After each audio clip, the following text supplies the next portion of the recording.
Halo teman-teman, kembali lagi bersama channel Wah, waktunya bahas anime dan manga. Di video kali ini, gue akan membahas ya tentang apa yang terjadi dengan Sasuke di Boruto 2 Blue Vortex. Apakah benar Sasuke telah menjadi pohon setelah tergigit oleh Sumeaka, sehingga harus segera diselamatkan oleh Boruto dan Sarada secepat mungkin? Akan kita bahas ya kenapa bisa terjadi hal seperti itu. Jadi, daripada lama-lama, langsung aja kita bahas. Check it out. Oke, di Boruto 2 Blue Vortex chapter 3 kemarin, kita masih belum diperlihatkan ya di mana dan bagaimana keadaan Sasuke berada. Cukup mengejutkan ya, sosok sepenting Sasuke masih aja kita tidak dikasih tahu. Setidaknya walau Sasuke tidak ikut Boruto kembali ke Konoha, harusnya kita diberitahu sedikit ya apa yang dia lakukan selama ini. Ya nggak? Atau sebenarnya alasan kita nggak dikasih tahu keadaan Sasuke adalah karena dia sedang mengalami masalah yang sangat besar yang menimpa dirinya. Hehe. Apa itu? Jawabannya adalah jadi pohon, layaknya Shinobi Konoha ini. Nah, kok bisa gue berasumsi seperti itu? Ikuti pelan-pelan ya, biar paham maksud dari teori gue ini. Jadi, di dalam 3 chapter Boruto 2 Blue Vortex yang sudah rilis, sebenarnya udah beberapa kali di foreshadowing atau diberi clue-clue dikit tentang di mana Sasuke berada. Mau tahu seperti apa clue-nya? Nah, kita lihat ya yang paling terbaru di chapter ketiga di akhir-akhir halaman. Ya, jadi setelah kode berhasil kabur, praktis hanya ada Boruto dan Kawaki aja ya di tempat itu. Setelah Shikadai dan lainnya pun ikut pergi mengurusi semua Sumeaka. Nah, pada saat itulah Kawaki tinggal di sana. Dia tidak ikut ngurusin Sumeaka karena dia punya urusan yang lebih penting, yakni urusan dengan Boruto. Dan setelahnya, panel langsung berpindah pada Sarada yang terkejut melihat seorang shinobi yang sebelumnya menyelamatkan dirinya di chapter 2 kemarin ya, ternyata sekarang berubah menjadi pohon seketika setelah orang tersebut digigit oleh Tsumeaka. Dan setelah Sarada di sana melakukan pengecekan terhadap orang tersebut, dia akhirnya yakin kalau ini ya, he's not dead yet, he's still alive. Yang artinya orang itu masih hidup, belum mati, walaupun udah jadi pohon seperti ini. Nah, di sana Sarada ngomong begitu sambil matanya tertuju kepada kita ya, para audiens, para pembaca. Karena setelah ucapan tadi, kita langsung kembali lagi ke Boruto dan Kawaki. Yang mana Kawaki setelah 3 tahun tidak bertemu dengan Boruto, pertanyaan pertama yang dia lontarkan adalah, "Hei, penampilanmu kok jadi pakai jubah hitam dan pedang gitu? Emangnya kamu sekarang jadi anak adopsi Uchiha?" Hehe. Maksudnya di sini Boruto jadi anaknya Sasuke gitu. Hehe. Nah, dari perubahan paneling Sarada yang setelah mengecek kondisi orang tersebut langsung kembali lagi ke Boruto dan Kawaki, dan juga kenapa Kawaki langsung tanya tentang hal yang berbau dengan Uchiha di awal-awal sambutannya kepada Boruto. Ya karena itu adalah pesan tersembunyi dari Kishimoto dan Ikemoto tentang keadaan Sasuke. Hal seperti ini tuh lumrah ya dalam dunia manga. Ada pesan tersembunyi dari mangaka kepada para pembaca dari bagaimana panel diceritakan. Kenapa panel Sarada dengan pohon diselipkan di antara pembicaraan Boruto dan Kawaki? Terus kenapa juga Kawaki langsung tanya tentang hal itu pertama kali? Selain itu, Sarada tadi ngomong bahwa orang yang menyelamatkannya masih hidup, tapi matanya mengarah kepada kita, kepada orang yang baca. Ya karena itu adalah clue-clue dari mangaka kepada kita semua tentang nasib Sasuke selama ini yang masih jadi tanda tanya. Dan jawabannya, Sasuke, gue yakin telah menjadi pohon juga. Paham gak teman-teman? Nah, untuk menguatkan argumen dari gue ini, kita kembali lagi ya ke tujuan awal Boruto. Kenapa dia pengen banget nyari Jubi? Sampai bikin rencana buat nangkap kode. Terus, kenapa juga Boruto berkomunikasi dengan kata Kashin Koji? Nah, ya karena itu semua, sekali lagi ya diakibatkan Sasuke udah jadi pohon.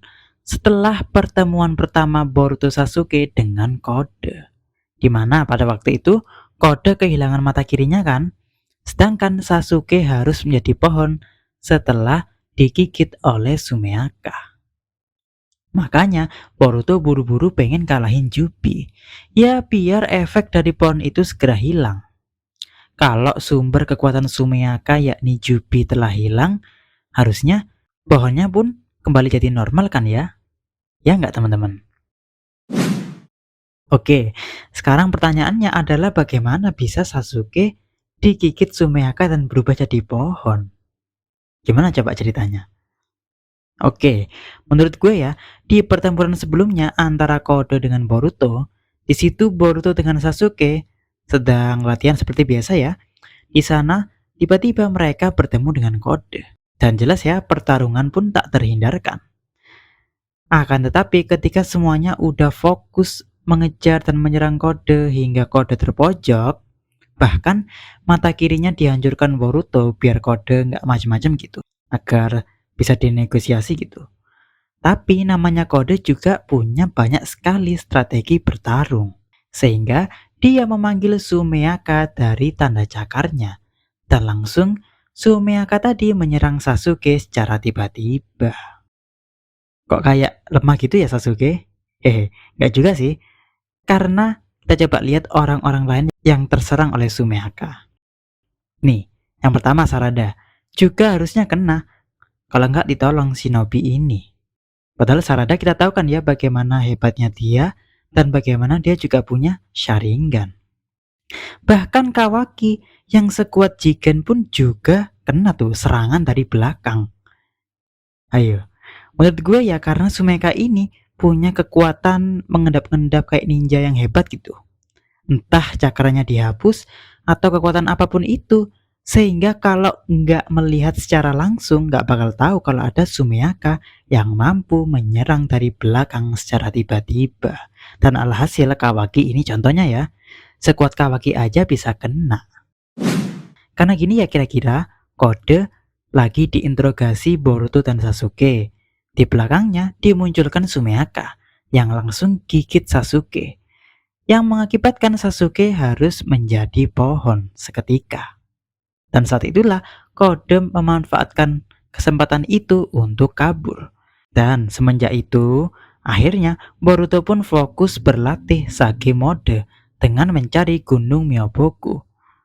Tentunya untuk meningkatkan kekuatan agar bisa mengalahkan Kode dan menyelamatkan Paman Sasuke.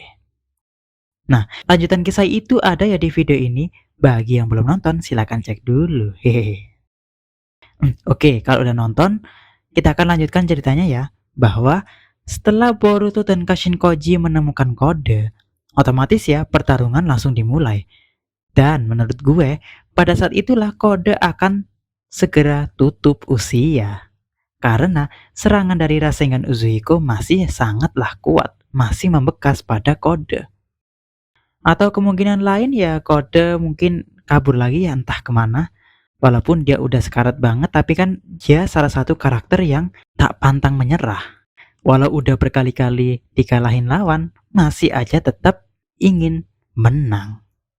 Iya nggak? Hehehe. Sehingga tersisa hanya Yubi yang harus segera dibasmi. Karena di sisi lain, Sasuke walaupun belum mati, tapi tetap aja ya, kalau kelamaan nggak segera dibebasin, kita nggak akan tahu apa yang akan terjadi. Sarada pun di sana udah ditugasin oleh Boruto untuk memantau dan menjaga Sasuke. Sekarang dia pun juga mulai cemas. Pasalnya sepertinya kondisi Sasuke memburuk. Dikarenakan pohon dari Sumeaka tersebut menghisap cakra Sasuke sudah terlalu banyak.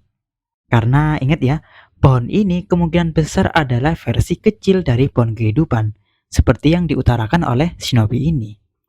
pohon cakra yang pernah tumbuh di Perang Dunia Ninja keempat. Yang mana pohon ini akan sama-sama ya menghisap cakra orang yang terlilit atau tersedot oleh batang atau rantingnya ini. Dan begitu pula yang akan terjadi pada Sasuke, ya enggak? Makanya Boruto dan Kashinkoji harus segera mungkin membunuh Jubi hingga tak tersisa. Atau melakukan sesuatu pada Jubi tersebut. Seperti misalnya teknik untuk mengembalikan cakra Jubi gitu. Yang awalnya ada pada para Sumeaka kembali lagi ke asalnya, kepada Jubi. Sehingga Sumeaka yang berubah jadi pohon dan yang menggigit Sasuke ini kemungkinan juga bisa akan kembali lagi ke Jubi. Dan pohonnya hilang, Sasuke bisa selamat. Iya nggak teman-teman? Bagaimana menurut kalian tentang kisah ini? Komen di bawah ya. Oke, cukup sampai di sini aja ya pembahasan videonya. Jangan lupa like dan subscribe, serta klik lonceng biar nggak ketinggalan video-video berikutnya. Karena di channel ini masih akan banyak membahas Boruto maupun anime dan manga lainnya. Jadi, stay tune ya. Terima kasih sudah menonton channel WWBA. Wah, waktunya bahas anime dan manga. Sampai jumpa.